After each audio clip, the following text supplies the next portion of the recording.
Olá, muito bem-vindos e bem-vindas a mais uma sessão do Qualitativity 2021.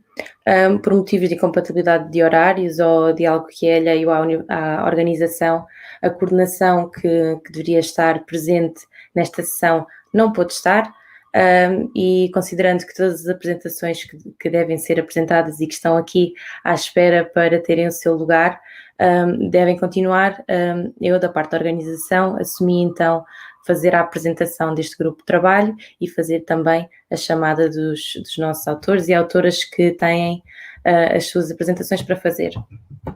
Posto isto, passo então a apresentar este grupo de trabalho. Este grupo de trabalho que deveria ser apresentado pelo professor Dr. Jamali e pelo professor Dr. Toso, e que queria falar e tem como título Using Ground Theory in Maori and Pacific Context. Este grupo de trabalho tinha como escopo principal falar sobre a teoria, peço imensa desculpa, a Grounded Theory, que consiste então numa abordagem de investigação qualitativa que pretende desenvolver a teoria sobre um fenómeno específico de interesse, qualquer que seja esse. A teoria é posicionada através da observação e é feita através de um processo interativo complexo, que é desencadeada, como por exemplo, com o uso de perguntas iniciais que ajudam a orientar a investigação, não sendo desta forma nem estáticas nem restritivas. Um exemplo desta discussão, que foi então um mote para este grupo de trabalho, são as perspectivas indígenas, que são observadas como metodologias de investigação específicas e, quando fundidas com a teoria fundamentada, podem iluminar os processos, tal como são delineados pela teoria fundamentada, para criar uma neometodologia emergente que pode servir de plataforma para uma investigação cultural reativa e inclusive, principalmente nesta questão e nesta era da Covid-19, de uma era pandémica que nos assolou a todos a um nível brutal e mundial. Desta forma, passo então, para também não me alongar muito mais, faço então a chamada ao... Peço imensa desculpa, só aqui para não me enganar no nome, ao professor Dr. Paulo Santos. Vai-nos apresentar uma comunicação que tem por título Everywhere or Nowhere, Overcoming God Tricks with Autoethnography.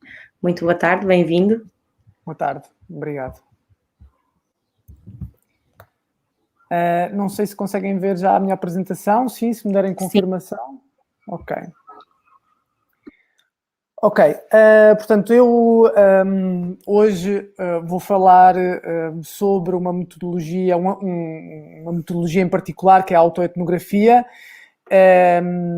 e vou explicar amplamente como é que esta metodologia pode ser aplicada para conseguir alcançar uma proposição que tinha feito Donna Haraway nos anos 80, conhecida como Situated Knowledges, que basicamente refere-se ao posicionamento do investigador no campo de investigação. A minha apresentação foi preparada em inglês, portanto, porque o grupo de trabalho ao qual tinha proposto o meu abstract deveria ser em inglês. Portanto, a apresentação preparei em inglês e eu vou apresentá-la em inglês. Back in the autumn of 2017, while I was still taking my master's degree, I came across a short documentary on the internet with the title that triggered my curiosity. It was called The Japanese Love Industry. I remember that at the time I was struggling to find a research topic for my thesis, and I had a couple of ideas, but I couldn't really make up my mind about what to conduct a research on. So one of my guiding principles was to choose an underexplored phenomenon. So given, for instance, the peculiarities of Japanese culture, which I'm also very passionate about, I thought that perhaps this video, this short documentary, could lead me somewhere. So Among other things, the documentary portrayed a couple of companionship services, but the one that struck me the most was the Soineia, which translates into co-sleeping shop. Throughout the media, it is often called also cuddle cafe. And to put it briefly, the service consists in paying a hostess to cuddle you while lying in bed, as shown in the top right corner picture. There were a number of reasons as to why I felt particularly attracted to this service as opposed to the rest of the services that were presented in this short documentary. But I'm convinced that the main one was related to, obviously about my interest in regards to Japanese culture, but also about a personal fascination about how everything gets commodified these days. This is also something that has been broadly discussed by Oakeshield, for example, what she calls the commodity frontier. So she basically speaks about how nowadays many people, especially middle class, resort to the markets to surrogate for what used to be family practices that were conducted by family members or by community members. So to gather some more information about this service, I initially prompted Google, which returned several news articles. And it turned out that there was a quite developed and established community of cuddling practitioners. Dr. Paulo, desculpe interromper, mas os slides não estão a passar. Nós estamos a fazer o acompanhamento. Estão a passar? Ok. Não. Agora conseguem ver alguma coisa? Sim, agora mudou. Ok. Porque eu tinha metido em ecrã inteiro. Ok. O importante é que consigam ver alguma coisa. Vou tentar aumentar aqui o zoom, assim se calhar conseguem ver um pouco melhor. Ok. Não consigo fazer melhor do que isto, mas pronto. Ok, obrigada, Calissa. Nada. I basically found out that these cuddling practitioners were quite established not only in the US, but in the UK as well. So there was already some market being developed in Europe as well. So as I read these articles that unfortunately I'm not sure if you can read a little bit since it's not full screen, but as I read these articles, first about cuddle cafes and then about professional cuddling, I gradually realized that one common trait was the emphasis on the surprising fact that it was a non-sexual service. Often these media articles denoted a clear skepticism about what was being sold, and the truth was that I actually resonated with that. I mean, back then I thought to myself, how can you lie down in bed with someone of the opposite sex and cuddle without it leading to sex, right? So this was obviously my own personal bias. So I'm going to move on to the next slide. So here I also would like to give some emphasis on the sociological literature that I was reading back then, which was Paul Cressy's work, The Taxi Dance Hall, which was another important factor that shaped my first impressions about the cuddle cafes and my own, and it also helped confirming these prejudices that I also had and that I shared while I was reading these media articles. So taxi dance halls were basically social centers that emerged during the 20s and the 30s, where male patrons paid to dance with a female dancer. And these centers were the target of many crusades against promiscuous and demoralizing urban institutions. As Cressy himself claimed in his work, these dance halls were suspected by officials and social workers of harboring immorality and prostitution, which was quite similar to what was happening with what is happening with professional cuddling and cuddle cafes, except that here it's not necessarily officials and social workers, but it's simply public opinion and media representations. So I could see some connections between the taxi dance hall and the cuddle cafe or the professional cuddling practice. After all, here clients, which are mostly men, were paying suppliers, which were mostly women, for spending some time together. In the former case, so in the taxi dance halls, the time was spent dancing, while in the latter, it was spent cuddling. This was basically the difference. But I remembered how Cressy claimed that for patrons, so for clients who often belonged to marginalized classes, the taxi dance hall was actually the only opportunity for feminine society outside the brothel. At first, I was highly conditioned by how both media representations and sociological literature reinforced my own cultural assumptions, and I thought that these services were in fact a front for prostitution. And so my initial approach was to uncover its sexual elements, so to speak, though the service overtly and explicitly presents itself as platonic. So it openly presents the service as non-sexual, not as sexual. Okay, so I was convinced that it was actually sexual. Okay, which is the prejudice that you find among media representation. So if you read news articles, most of the news articles actually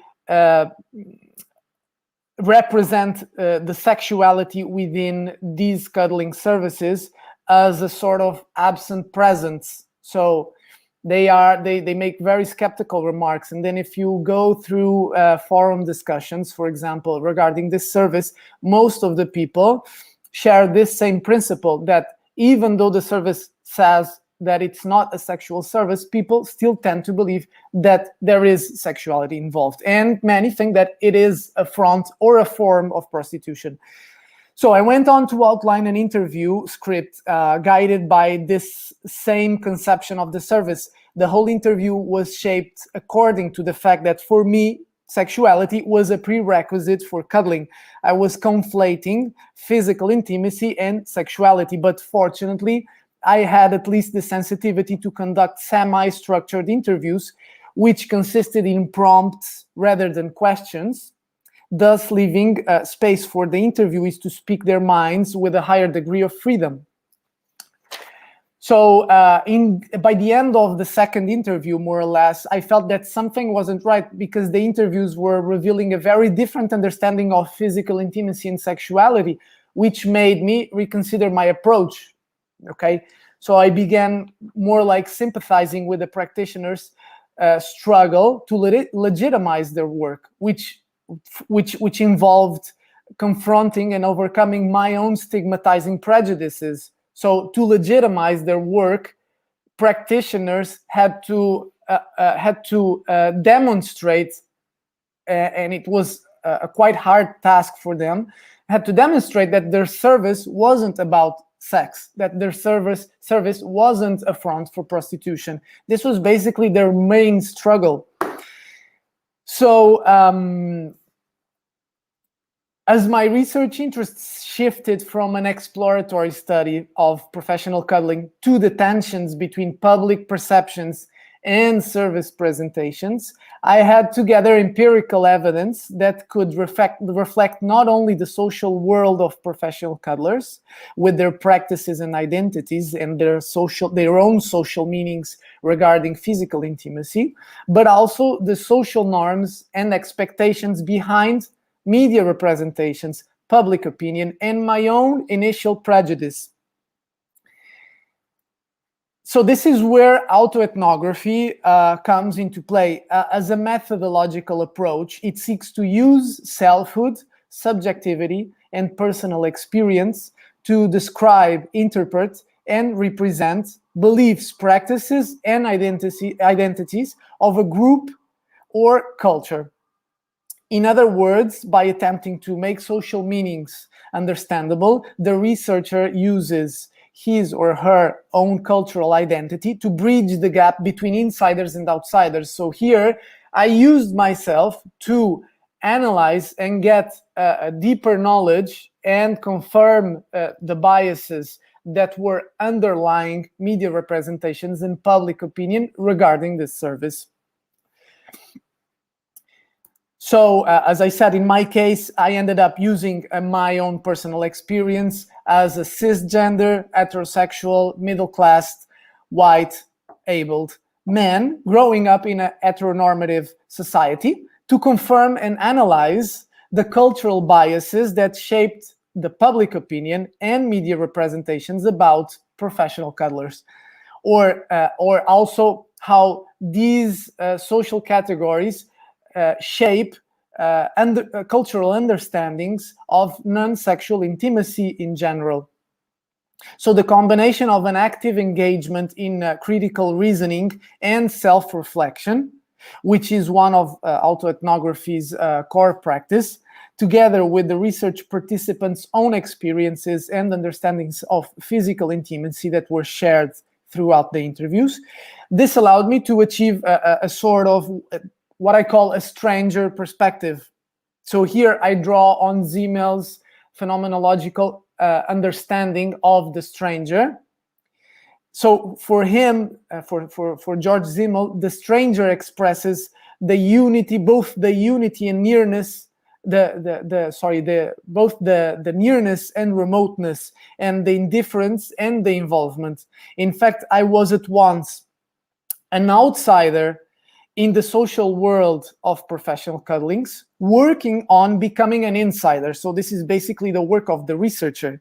And at the same time, with autoethnography, and this is where autoethnography as a methodological approach is key, I was also an insider in the heteronormative culture, which somehow represented all this public opinion and media representations regarding the service. So I was an insider here, working on becoming an outsider. So it's a sort of synthesis. And taking this stance is not only instrumentally advantageous to achieve the insider/outsider synthesis, which Robert Merton has vindicated in one of his articles, an old article written in the 80s, if I remember correctly, but also because it helps you achieve what Donna Haraway calls the doctrine of embodied objectivity. So this is basically her proposition of situated knowledges, precisely because the stranger as a phenomenological category is not radically committed to the unique ingredients and peculiar tendencies of the group, and therefore approaches them with the specific attitude and with the specific attitude of objectivity. So this is basically all about positioning oneself in the research field and being able to be ethical and also you could say honest regarding your own cultural biases. And by doing so, you can have a sort of more complete representation, which is neither too relative and is neither too objective. So you represent your relationship with your research subject and with your research participants. So this is basically it. I'm sorry if my presentation was a little bit too long and if it was in English instead of Portuguese, but I prepared everything in this language. But I'm open to questions in Portuguese or also Spanish. I cannot answer in Spanish, but I can understand Spanish. So thank you. Muito obrigada, Dr. Paulo. Vamos deixar aqui um espaço para as questões, se for o caso. Caso também queira clarificar alguma questão, algum ponto que sinta que não tenha ficado assim tão bem assente, também terá esse espaço. Não, acho que fui bastante exaustivo. Sei que, pronto, eu depois não sei se as pessoas que participam na conferência e que têm a possibilidade de assistir à conferência também têm a possibilidade de ler o abstract da apresentação que estão a ver, mas de todas as formas o meu abstract é um pouco mais teórico, mas eu preferi fazer uma apresentação um pouco mais ligeira, um pouco mais à mão, portanto utilizando o caso... Desconstruindo...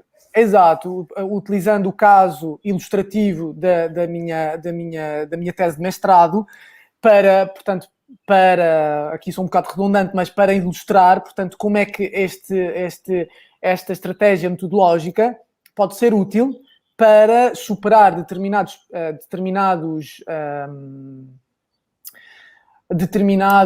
biases, constrangimentos. Exato, constrangimentos de investigação que o investigador possa ter durante o seu percurso, e como superá-los e como usufruir desses mesmos prejuízos e transformá-los em alguma coisa de mais útil e também mais ético em relação ao... Se compreendi bem, o que o Paulo explicou na sua apresentação foi que chega a esta metodologia de investigação já depois de estar a fazer a própria investigação. Ou seja, foi a forma que encontrou para contornar todos os obstáculos que lhe foram surgindo, sendo um tema que lhe trazia a si um certo preconceito, e também para conseguir chegar a uma conclusão sem ter esse preconceito completamente despejado na investigação e ficar um bocado mais sendo seu, mas alheio.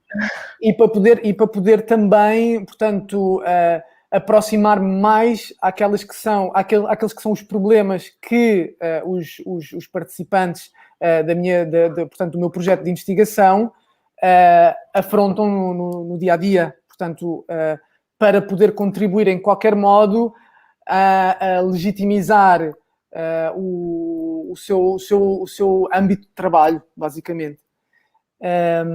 Sim, inicialmente, portanto, a minha investigação era muito, partia, portanto, a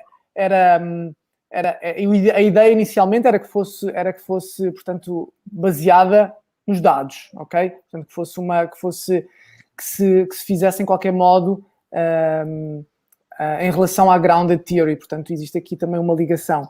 E depois, portanto, apresentaram-se estes obstáculos e no meu caso, a autoetnografia foi o que me ajudou um bocado a superar estes desafios, juntamente com este conceito mais teórico da Donna Haraway, que são as situated knowledges.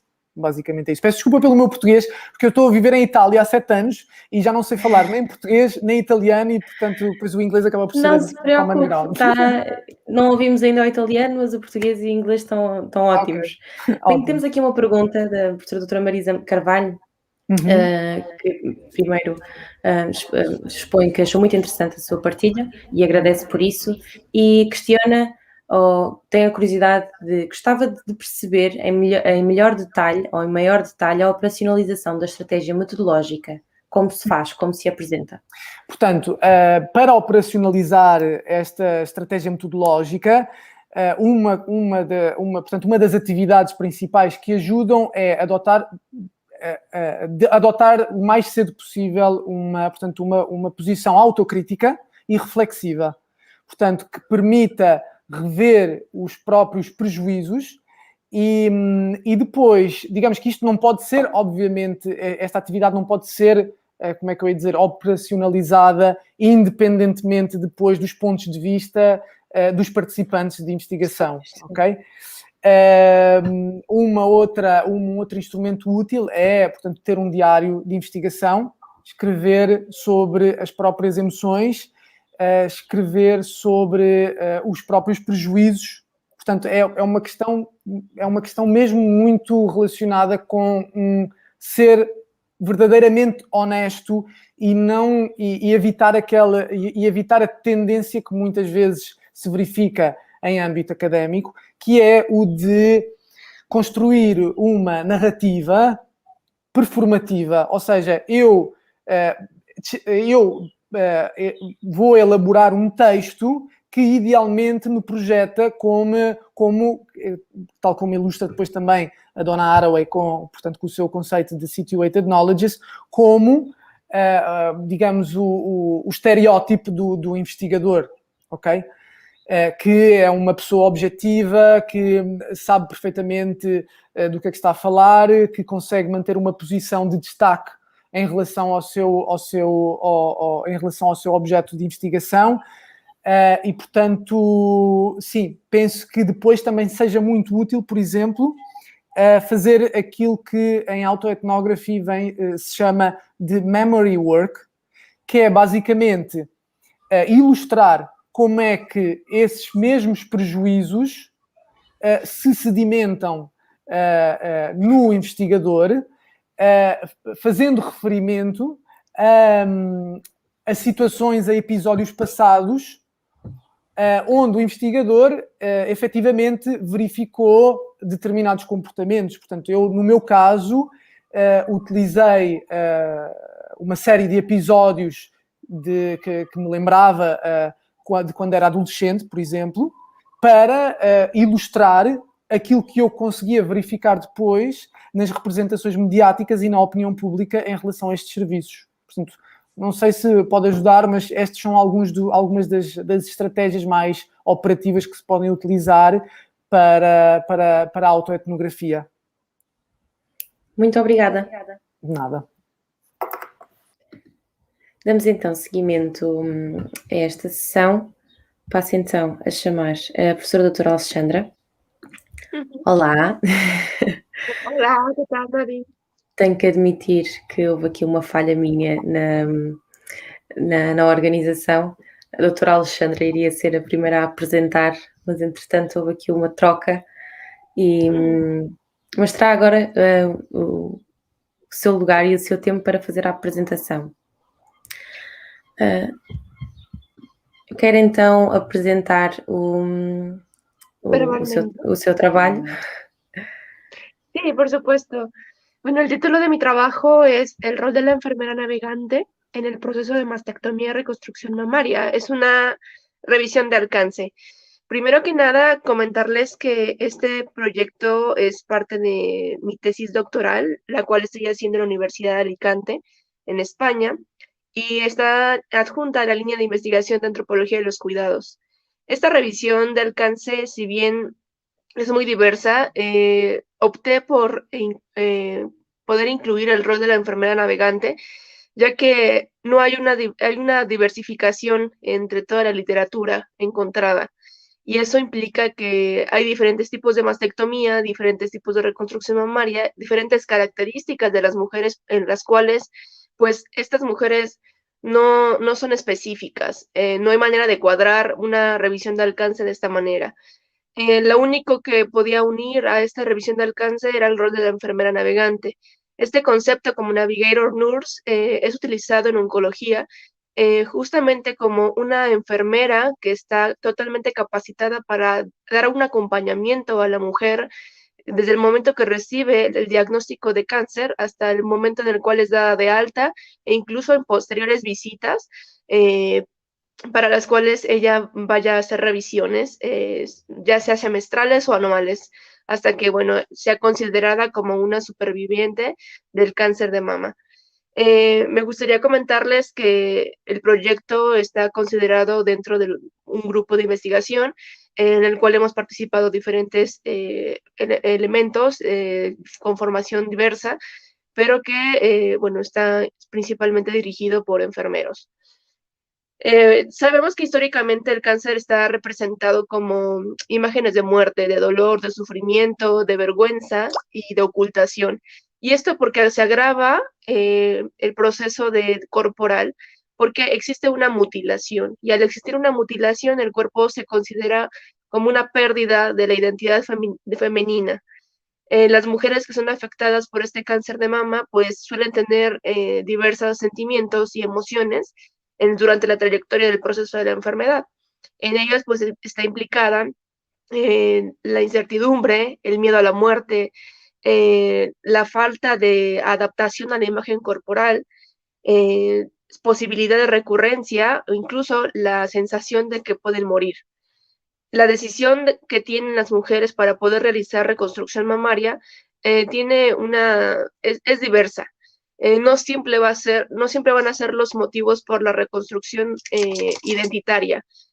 A veces las mujeres se dejan guiar por la sugerencia médica, en el cual, pues, o incluso la sugerencia familiar y social, de que para que puedan volver a ser ellas mismas y puedan volver a ser mujeres, pues opten por la reconstrucción mamaria.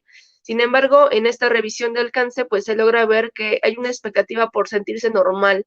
Y esta expectativa por sentirse normal tiene que ver con la posibilidad de regresar a ser quienes eran, no tanto por el punto de vista corporal, sino por el punto de vista de que estar completa. Incluso en otra parte de mi proyecto, el cual es cualitativo, está esta parte de volver a ser representada como mi persona completa.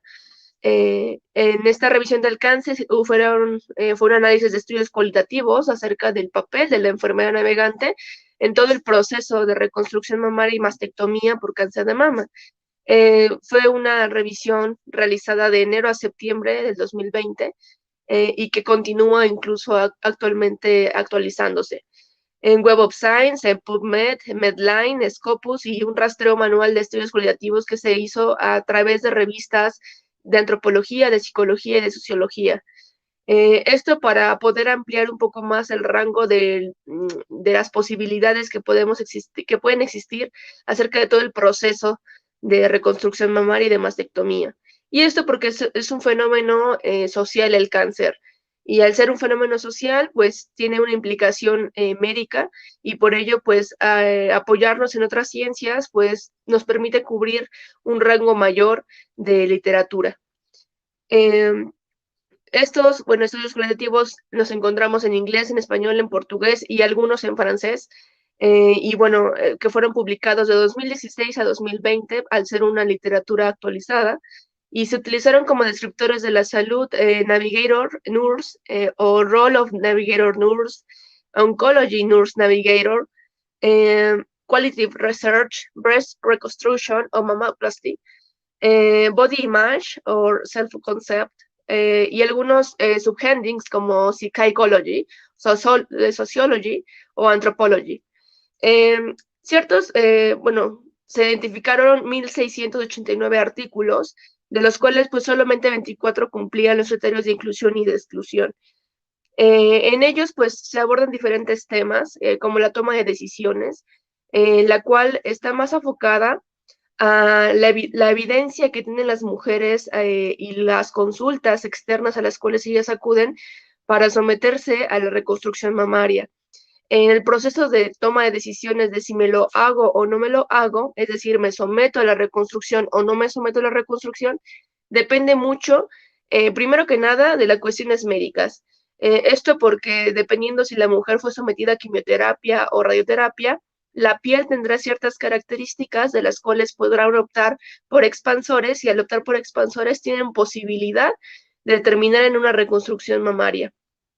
Si no es así, las mujeres, dependiendo la edad, es como optan por realizarla o no realizarla, sobre todo las mujeres más jóvenes y por el trabajo al cual tienen en ese momento, pues optan por realizarse la reconstrucción mamaria porque es parte de su identidad profesional, es parte de cómo se muestran como mujeres en el mundo y cómo al tener que utilizar ciertos uniformes o ciertas vestimentas, pues les es más cómodo tener las mamas reconstruidas y no los expansores.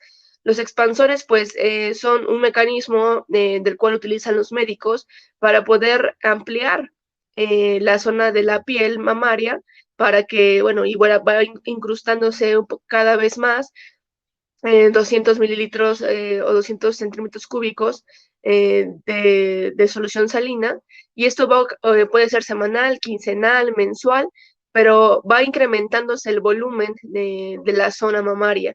Esto puede ser incómodo para las mujeres y algunas de ellas, al menos en los artículos revisados, mencionan que hay cierta incomodidad para vestir, incomodidad para poder lucir, incomodidad incluso para dormir, para andar y el dolor de espalda. Incluso el manejo de las cicatrices. Parte de esto, pues entra la posibilidad de que se considere la reconstrucción mamaria por una forma de comodidad social y de comodidad corporal, no tanto por la visibilidad femenina o por una expectativa de cómo me quiero ver después de esto, o incluso una visión como si fuera una reconstrucción estética nada más, sino que realmente desean verse como una obra terminada en el cual la reconstrucción mamaria sea símbolo de que han superado el cáncer. aparte de la toma de decisiones, existe una gran necesidad de información. La mayoría de los artículos en las conclusiones coinciden en que aún falta mucha información en todo el proceso de salud de enfermedad de lo que implica el cáncer de mama. Si bien hay muchísima información acerca de cómo prevenirlo, de cómo atenderlo, de los tipos de cáncer, de los tipos de cirugía, no hay información acerca de la emocionalidad y los aspectos psicológicos que se viven durante el proceso.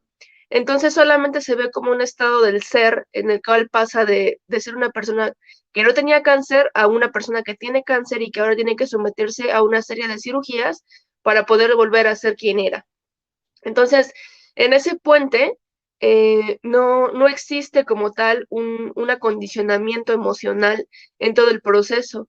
Y aquí es donde entra el rol de la enfermera navegante, porque si bien no hay nadie que le vaya diciendo a la mujer a qué se va a enfrentar, cómo lo va a vivir, cómo se siente por experiencia de otras mujeres, en algunas asociaciones, no en todas, se opta por grupos de apoyo, por grupos sociales, en los cuales existen mujeres de diversos momentos de enfermedad, en los cuales pues las mismas pacientes le vayan diciendo a las nuevas pacientes a qué se van a enfrentar. ¿Qué pasa? Que en la literatura lo mismo lo viví como investigadora. Tuve que reconstruir toda esta revisión porque algo que hay es que no todas tienen el mismo tipo de cáncer, no todas tuvieron el mismo tipo de mastectomía, alguna fue unilateral o bilateral. No todas optan por la reconstrucción mamaria, algunas la tienen de manera inmediata junto con la mastectomía y otros de manera tardía. Esto dependerá de la información que reciban y también dependerá del proceso psicológico terapéutico que las mujeres tengan para aceptar su cuerpo primero y posterior a ello poder aceptar una intervención quirúrgica. En muchos de los casos no son, más bien, no son informadas de que la reconstrucción mamaria no es una sola cirugía, sino que son diversas cirugías hasta que pueda terminar toda la mama completa hasta el pezón y la aureola. Algunas optan por tatuárselo, pero la mayoría solamente quiere el volumen para poder utilizar traje de baño, para poder utilizar blusas, que les permitan lucir un escote como antes lo lucían.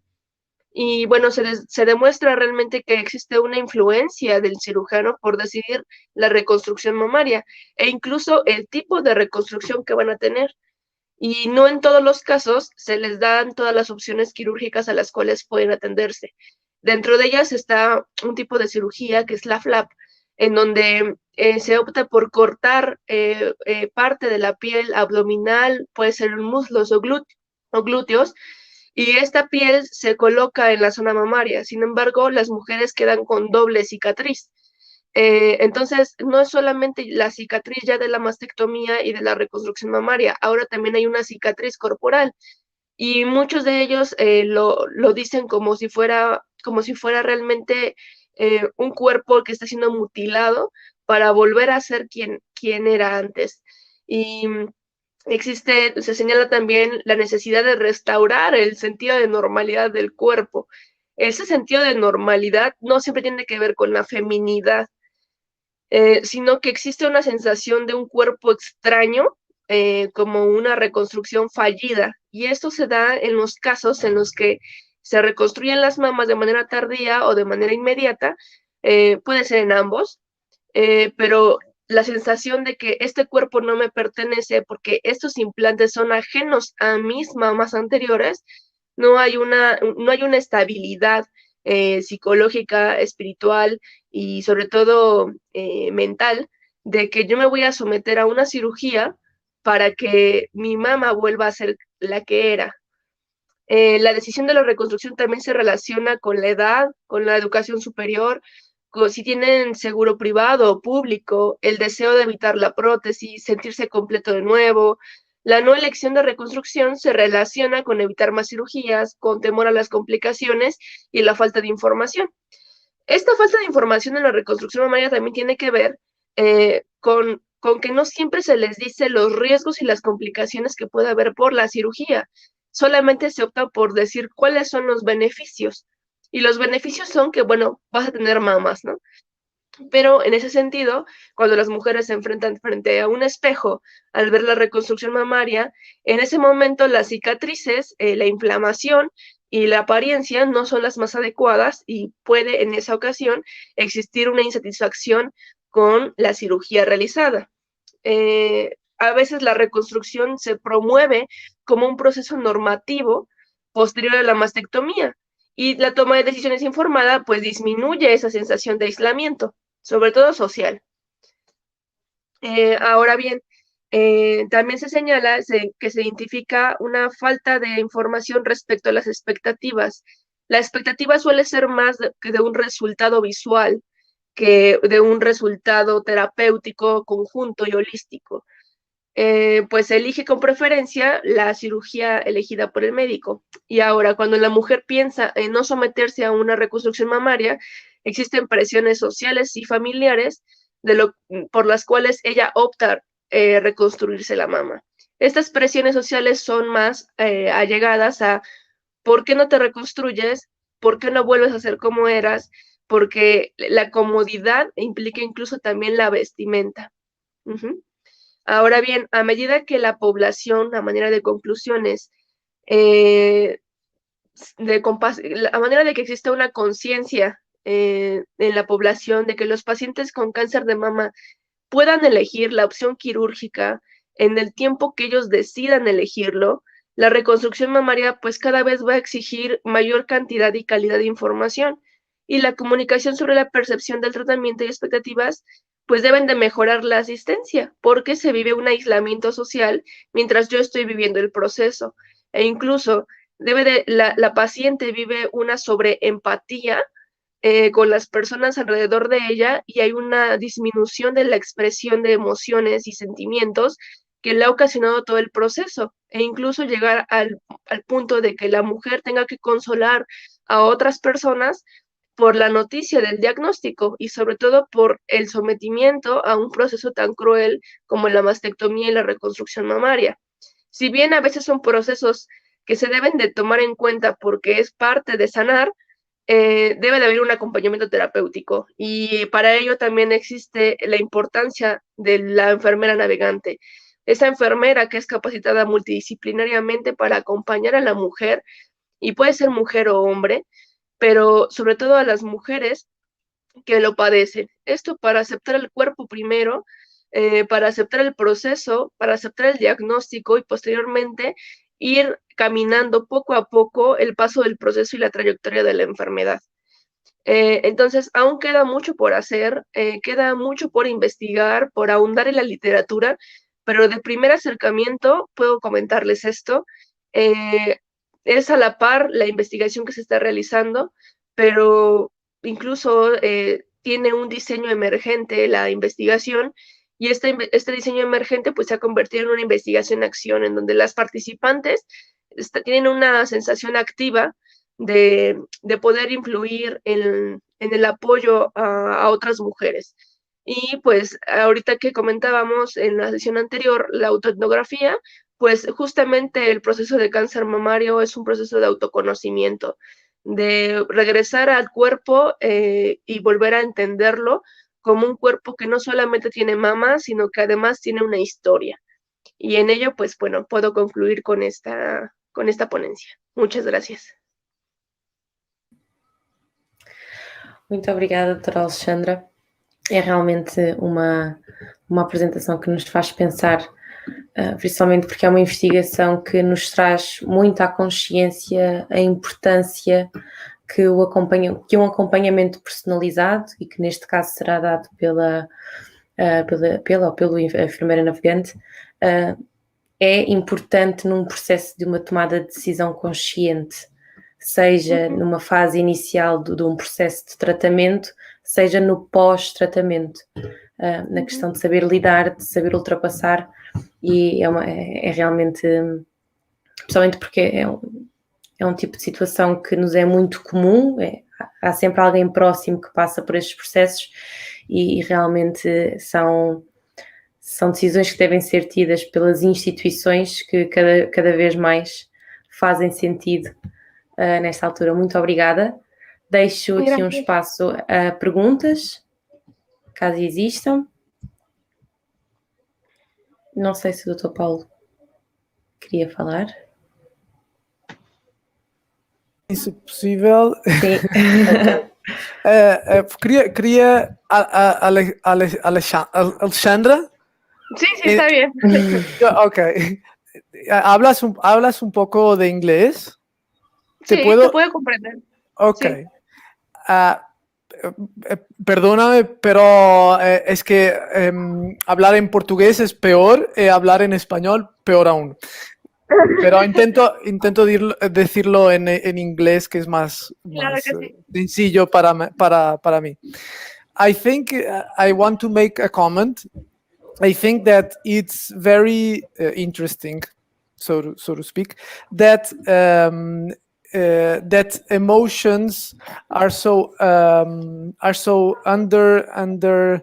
underregarded, you know. Within medicine, if I understood correctly, you said that within literature regarding this form of cancer, the emotions of the patients are not taken into consideration, right? Did I understand correctly? So I think it's yes. Me parece que sí. O sea, si te refieres a los médicos. Sí. Sí. Sí, lo que hablaba era que existe un proceso normativo, ¿no? De someterse a una reconstrucción mamaria cuando has sometido a una mastectomía. Y esto, pues, está en la heteronormatividad. Esto porque, o sea, cómo te presentas al mundo como mujer. Y en ese presentarse al mundo como mujer tienes que tener senos. Exactly. That was going to be my second point. But my first point was about the emotions. Because in medicine, and this is a little bit also related to Foucault's concept of the medical gaze, how in medicine the subject is often seen as an object, and the emotions in this case are particularly underrated. You know what I mean? It's like they look at you, they are worried about the aesthetical part, from what I could understand. They are more worried about the aesthetic rather than the process and all the emotional work that the patients have to undergo throughout their treatment, right? So yeah. Sí. E incluso, por ejemplo, en la cirugía, existe esta cuestión en donde no se les dice realmente cuál va a ser el resultado de la mastectomía. Y al no ser totalmente honestos desde el punto de vista médico, el confrontamiento que tiene la mujer frente a un espejo suele ser brutal y puede ser muy duro e incluso puede desgarrar a la mujer emocionalmente. Pero si desde el inicio se es honesto en todo el proceso, la mujer puede tener una mejor adaptación del tratamiento, pero no existe todavía esta sensibilidad emocional, como lo mencionas. Ya.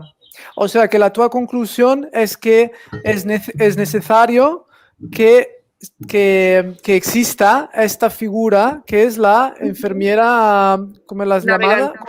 Navegante. Okay. Navigator nurse. Okay. Gracias por tu presentación. Gracias. Muito obrigada. Vamos então dar seguimento à nossa última apresentação deste grupo de trabalho. Passo então a chamar Dr. Giori. I don't know if your co-author will present the work with you, or I'll present the work. Yeah. Okay. So just sharing the screen. Okay. So your work will talk about the usage of semi-controlled experimental technique in qualitativity analysis. Am I right? Yeah, that's right. Okay. That's the agenda.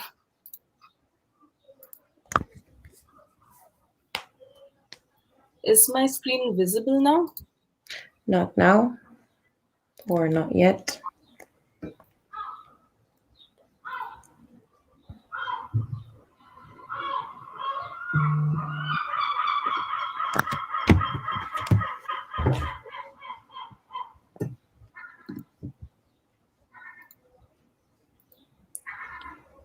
Okay, I think it's here now. Yeah, it's here, right? All right, thank you. But probably you are sharing the screen, not your Is it PowerPoint. visible? The PowerPoint? No, Not really. Okay. no. All we can see is your screen, so our faces. You Now? have to. No. When you share your screen, you have to choose the option window. Wait, let me start it again. Okay.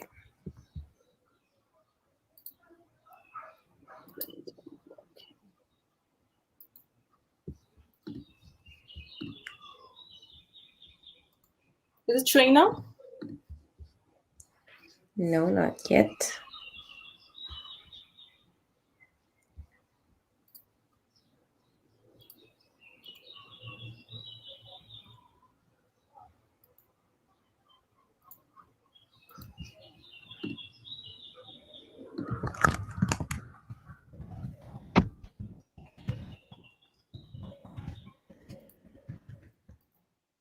It should have been showing. I don't know. I mean, I'm sharing the window, and I'll continue with the StreamYard in window, right? On the share icon, you have to choose the share screen. Yeah. And the other window, you have three options: full screen, window, or Google Chrome bar. Tab, You yeah, have- and that's yeah. the window. So I've chosen window, and then Choose it the says, window. yeah. I think something's here. Let me check. Can you No, see? not yet. No, Now? not yet. Would it be possible for your colleague to share her screen? No, she's not here actually. So, Okay. is it visible now? I mean, I don't know why is it not visible. It should have been because I'm sharing it. No. Share screen. Yesterday we were facing some difficulties for the sharing. Because Probably here- this is happening again.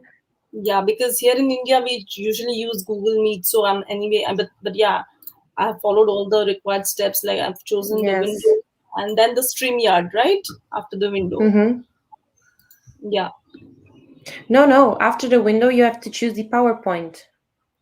Yeah, I tried choosing that also in the beginning. Let me choose it once more. Otherwise, I'll present Okay. it anyway. Yeah. Is something visible now?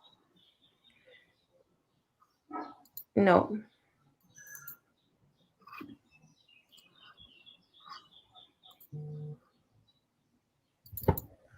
No, probably.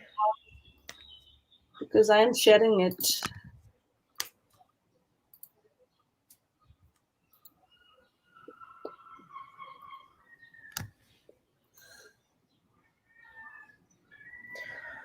Okay, Paul then- warned us if the window is in full screen, it might not be visible.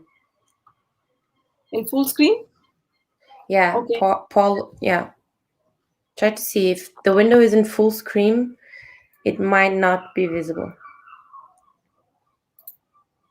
It's not in full screen. No. No, it's not in full screen, not really. Should I present it anyway? Because this is Yes. taking, I don't know why is it taking, like, why is it not showing? All right. So I'll present it anyway then, and I'll not take much time because this is not the original working group I was assigned to, and the original working group that I was assigned to was actually experimental qualitative inquiry, and I was excited about that because even in my PhD thesis, I had worked on mixed research methodology, and there I had also done tried ethnographic filmmaking and stuffs like that. And here I'm excited because it talks about experimentation in qualitative inquiry, and we all know about anyway this dichotomy between quantitative and qualitative method. And in fact, if you look into social sciences and sociology and anthropology, so there has always been this debate between objectivity versus subjectivity, structure and agency. So which is why I chose this working group. Now, in this particular study that I have done, So what I've tried to do is I've picked a research topic. The topic actually is portrayal of different genders in television media, especially in advertisements in India. And I call it using semi-controlled experimental technique, especially in terms of the semi-controlled experimental survey that I have used. But apart from that survey, what I have actually used is textual analysis of advertisements. And along with that, I've also done an interview. But because of the pandemic situation going on right now, the interview part had to be conducted. It couldn't be done face-to-face, unfortunately, but hopefully in near future. And my research questions actually are as follows. Does the application of semi-controlled experimental survey facilitate qualitative research? How far is the global call for interdisciplinarity and multidisciplinarity? Because we all keep hearing about the importance of interdisciplinarity and multidisciplinarity in research methodology in contemporary social sciences. So how far is that important? And can triangulation help a researcher arrive at a more nuanced understanding or more nuanced research finding? In this case, of course, the topic being gendered portrayal in television media. The objectives were to check the different dimensions of triangulation, because otherwise triangulation can be very metaphorical as well. In qualitative research, to check the impact of visuals, I would also like to say, because visual method, again, is something which has been very interesting, and how it can have an impact in qualitative analysis. And basically to explore newer ways of applying mixed research methodology in social sciences and checking the importance of multi-layered data analysis in qualitative research. And also given the topic that I've chosen, to check whether advertisements aired in television media, they actually reflect real shifts in society's mindset, or are they merely like shifts in the rhetoric? And the methods, like I already said, used were experimental survey, textual analysis, interview, and of course visual method. The tools, and since this working group was supposed to be experimental qualitative inquiry, so I think I have prepared my presentation in that spirit, and the tools used were questionnaire, semi-structured schedule, and for data, I'll not go into the details of data analysis and such. So what I did was, and my co-author, she actually helped me with the data collection process. So what we did were the research findings were actually put into 3 segments. One is the representations of data obtained from the semi-controlled experimental survey. Now, for the why I call it semi-controlled is because now, and why I call it experimental to begin with is because now we know what an experiment is, and the whole idea of using experiment in qualitative approach or qualitative method becomes very interesting because of this whole idea of, how can you, because the way we see scientific exercises in so-called natural sciences, after which anthropology and disciplines like sociology were modeled during their inception. So how does it really work out? Like, because here the subject of inquiry or the object of inquiry is very different, because the object of inquiry is also the subject. So how do we actually deal with that? Now, in our case, what we did was, like, there are these 2 samples for the survey. Now, there's one sample. The sample size in total is 80. It's divided into 40 and 40. So one sample was shown these advertisements. They were shown these advertisements and then asked to fill up the questionnaire. Another sample, they were not shown the advertisements and they also filled the questionnaire. Apart from that, of course, as I already said, textual analysis was done for these 10 television advertisements, which were selected by mixed random sampling. And then, of course, interviews. So following which the whole compare and contrast of findings from each of the segments were done to arrive at a more evolved understanding of the topic. And I actually wanted to show some of the tabular representations and some of the pie charts, but unfortunately, the PPT is not showing. So I guess I have to just talk about it. So now there is this very famous television ad which recently changed its name. The product actually on which the ad is based changed its name from Fair and Lovely to Glow and Lovely. So now there were these 2 samples, one who watched the television ad, one which did not. So when there was a question regarding, what do you think about this change in the product's name from Fair and Lovely to Glow and Lovely? So it was the results that came out from the 2 samples were very interesting, because the one which did not watch the ad, they felt like in out of 40 of them, 14 of them felt that it was a marketing strategy. 13 of them felt it was a very welcome, positive step, which shows the change in the mindset of the society, where you are not obsessed with the skin color.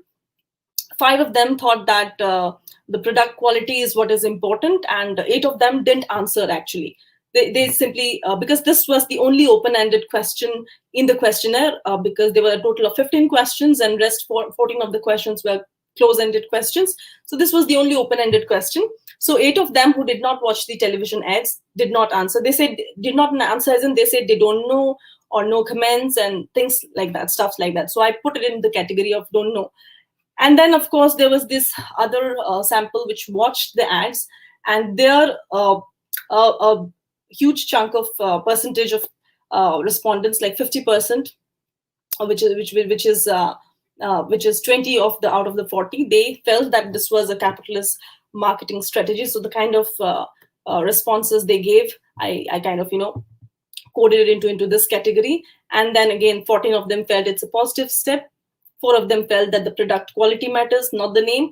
And the number of people who didn't answer the question got reduced drastically to only 2 from 8 previously. So so that is one point I wanted to make. And then there were again a comparison of different age group wise opinion on the ads in rendering undue footage to the importance of color, etc. So even in those aspects, there were some interesting points which we could see in the 2 samples. Now again, coming to the textual analysis. For the textual analysis, like I already said, the ads that were actually picked up was by a mixed random sampling. So I categorized them into 5 sections: food, health and hygiene, home appliances, cosmetics, and others. So now there were 2 in each of these categories, making it a total of 10 advertisements. And the sample who were shown the advertisements were shown 1 from each of these categories. Now, it is very interesting because textual analysis itself, I think, is very, very interesting, and how we can also kind of build the link between textual analysis, visual methods, and then again, like the way like we chose to show the advertisement, which is why, the way the survey was conducted, we chose to term it as semi-controlled, of course. Because, of course, it was not entirely controlled. It's not like a typical positivistic, in that sense, a sense of laboratory controlled kind of an experiment, because at the end of the day, we are dealing with human beings, right? So then, so 1 from each. So there are a few things which interestingly didn't come up either in the survey. But of course, when I did the textual analysis, it was visible that since the advertisements were picked by mixed random sampling, so we would like to believe that it's fairly representative. And all of these advertisements, because the topic chosen was gendered portrayal. But of course, all of these advertisements showed a pattern in the portrayal of men and women in advertisements. But as far as other gendered categories are concerned, there were either very stereotypical representations or they were missing altogether. So now the interesting thing is, when the survey was conducted, so when there was a question on the other gendered categories and groups, there were not like very kind of eye-opening responses to it. But yes, some people just said, like, the answer that did they really observe any other gendered characters in these advertisements or something, or as such advertisements that they watch in television. So, very few of them said yes, most of them said no, probably also because most of them do not contain characters beyond these 2 dichotomous kind of gendered groups. But when the interview was conducted again, so there were a few things which came up. One of the things was, as far as the portrayal of I'll talk about women first. So as far as the portrayal of women is concerned, so there is this growing thought that, of course, now today we talk a lot about women empowerment, and that is also reflected in our media representations, whether it is cinema or it is, like in this particular case, advertisements in television media. But interestingly, some informants pointed out that some of these ads, which I wish I could show the PPT. So some of these ads which actually reflected women empowerment were kind of ads which were aired or which were kind of a part of corporate social responsibility, or they were aired at the occasion of something like International Women's Day. So they were not really a part of quotidian lives as such, is what we're trying to kind of make a point which comes from the primary data, that is what the informants said, and also what we observed through the textual analysis of these advertisements and the layered subtext and etc. And the other thing that I wanted to point out about other gendered portrayal of other gendered categories was that I spoke to some of the people from the local associations here of the LGBTQIA+ community, and that there was this string of thought which showed that yes, it is the mindset is broadening up in the sense that today we talk about things which we earlier didn't talk about maybe in our dining table or etc. or in classrooms etc. But again, this is like a long way to go because again, coming back to these advertisements, again, this kind of advertisements which showed people from other gendered categories, gender again being a very social construction. So they were either stereotypical in nature, or again, if it was showing them as empowered and as an inclusive part of like the society, then it was as a part of corporate social responsibility kind of a thing. So ultimately, going back to the research, if I go back to our research questions, which was like, trying to talk about whether this kind of triangulation can help researchers in finding more nuanced research findings in qualitative research. So we would say yes, definitely yes. And this also actually takes us to the larger debate of social sciences itself, actually, in the world, in the times that we are living in, the kind of times we are living in. So where do we really locate, or where do we place social sciences such as sociology and anthropology? Because we talk so much about the importance of things like participatory action research, or let us say action research, and how what we do in social sciences, if they are not actually contributive to the larger society, makes no sense. And that's the kind of argument, again, that positivists or even post-positivists for that matter would also give us. So given all of that, it was very interesting to actually see that when we talk about experimental qualitative inquiry, how can we actually make use, and it's not just about, I think, when we say experiments in qualitative analysis or mixed research methodology, one very important point also that we want to make is that it's not really about talking about increasing the validity or credibility of qualitative research, because if you really think about it, whenever anybody takes up qualitative research, it can never be out of the fact that one is comfortable with it and not comfortable with numbers. Now, first of all, that cannot be the thing really, and the same goes either way, because qualitative research, of course, is a very, very meticulous task. And there, if we kind of use triangulation, if you're trying to use triangulation, or if you're trying to use experiments, so I think it is eventually for the greater benefit of the progress of the scientific enterprise that one is taking. And yeah, thank you very much. I think I'll stop here, since this is not really the WG for this topic. So yes, I'll stop. We are grateful for your presentation. Sorry for this little change in the program, but as the organization thought it would be important for you for presented, so that's it. Now for finishing this session, we received a video from the coordinators. I will pass it by. We'll have like 5 minutes, so you can see them and learn from them and understand in a wider version of what I said, what they meant when they built this working group. Desta forma damos como terminadas as apresentações online. Vou fazer então passar um vídeo que recebemos há pouco dos coordenadores que não puderam estar presentes, e após este vídeo dou por terminada esta sessão. Vou então dar agora a passagem. Kia ora everybody, I'm Jamali and my colleague Meripa. Kia ora. And our research paper is about grounded theory from Maori and Pasifika lands and new methodology for future research. If you look at here, the main proposition is that how can you use the grounded theory with combination of Pasifika and Maori methodology. The grounded theory is originated, developed by two sociologists, Barney Glaser and Anselm Strauss. And this is one of the qualitative research methodology. And in grounded theory, it's down from the data,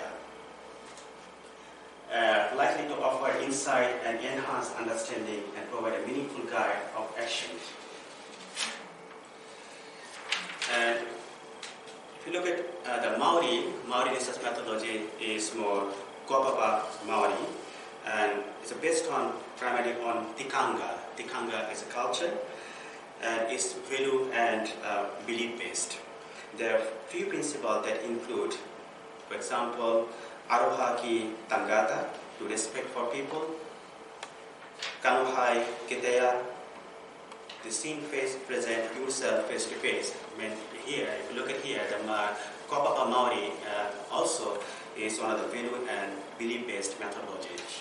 Now my colleague will continue, Meripa. When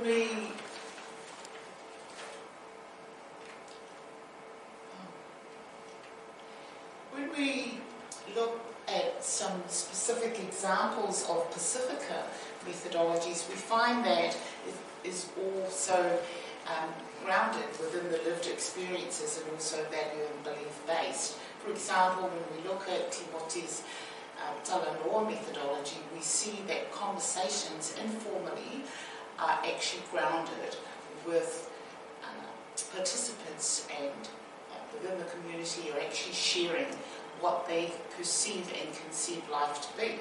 And from this, we alert also from a Tongan perspective that the Kakala model is actually, it is actually the process of doing research that aligns with the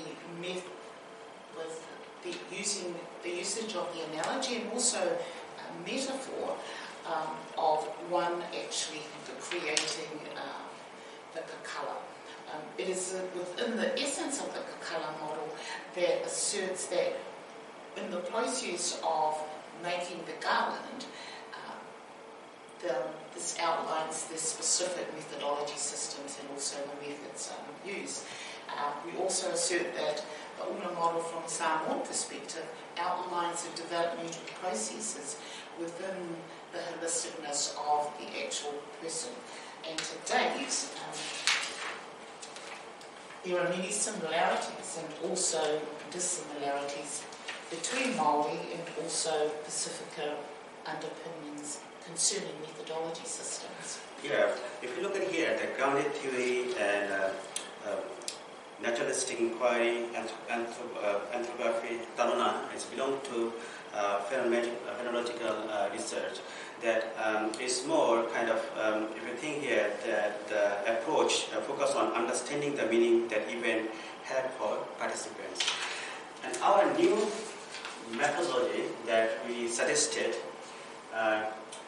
look at here, we call new GMP, the new grounded Maori and Pasifika methodology. We are focusing on that, here, not only one methodology, using only one methodology, we can get insight and in-depth information. Especially the Maori and Pasifika, because they have their own different culture. That's why we are using the grounded theory as a base, and then we'll also kind of respect that Tikanga, Maori Tikanga, and Pasifika. So it is actually looking at the world views from a Maori lens, but also Pasifika lens.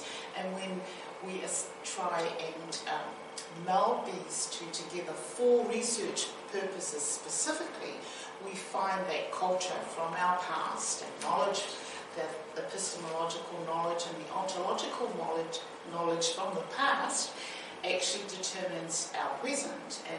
And as emerging researchers and also world-renowned researchers, we seek to support a specific way of doing things which is grounded with theory, using the grounded theory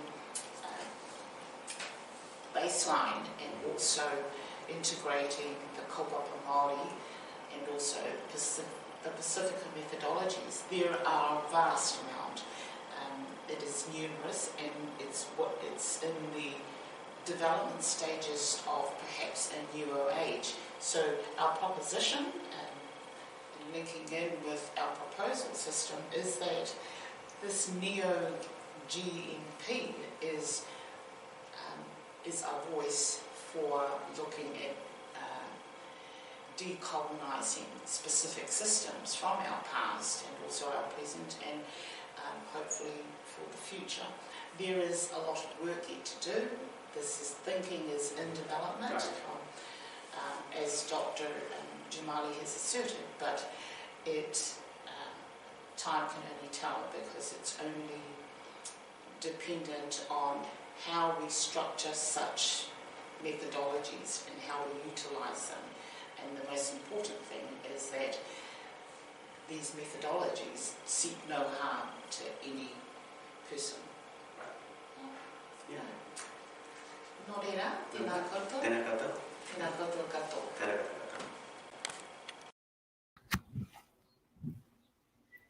Ficamos aqui então com a apresentação dos nossos coordenadores. Não sei se todos os nossos participantes estão disponíveis. If all of our participants are available now for a quick goodbye. I really want to thank you all for your time, for your presentations. It's very interesting to understand how the investigation goes around the world with a lot of different themes, and all of them all so interesting. I'm really sorry if there is not much more time to go, but I will leave you here a few moments to discuss anything you want to say to each other, to congratulate your colleagues or something, and that is your time. I just want to thank you all for this time. Thank you. I wasn't expecting this last moment, so I wrote some comments for Yayoti for her presentation. So I don't know. Besides that point that I made about right meals. Yes. I couldn't understand why you called the technique semi-controlled. I probably missed the part where you explained it. So if you could briefly, I'll try to briefly touch upon that. Well, of course, we all know in sociology how there has been this entire debate between objectivity and subjectivity, and people like C. Wright Mills, even Robert Merton before that, they tried to, and even for that matter, many thinkers, they've tried since ages now to come to a convergence where we can talk about, the importance of qualitative analysis, but at the same time, the importance of subjectivity, again, tracing back to Max Weber for that matter.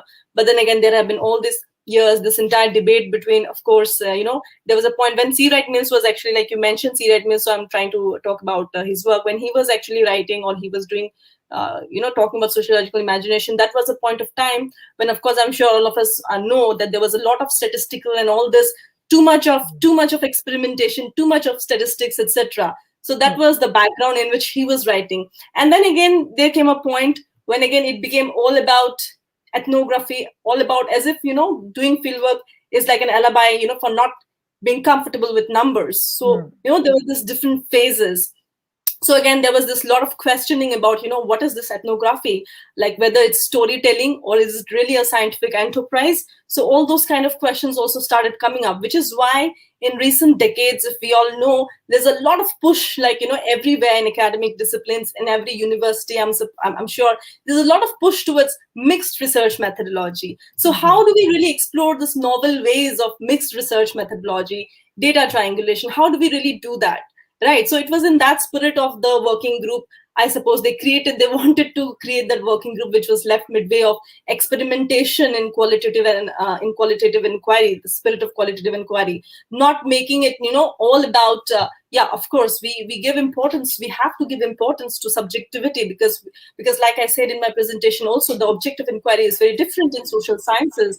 Even though, how our founding thinkers tried to model it after natural sciences, but that's where, we moved ahead, we evolved as a discipline, and if we talk about experimentation and qualitative analysis, I would also quickly like to touch upon this entire aspect of multidisciplinarity, interdisciplinarity, where we use methods like, from other disciplines also. Political science has been borrowing from anthropology and sociology, similarly psychology and sociology. So we are all aware of that.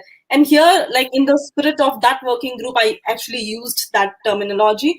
The whole idea was that, why do we really need to understand experimentation as put forward by a particular way of knowing science, as put forward by a particular understanding of, of science? What is the idea of science after all?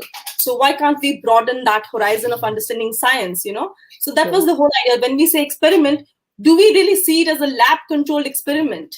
No, why should we? So, right. So that was the spirit in which actually it was put forward. And yeah, thanks for pointing out C-Right Mills, of course. Thank you.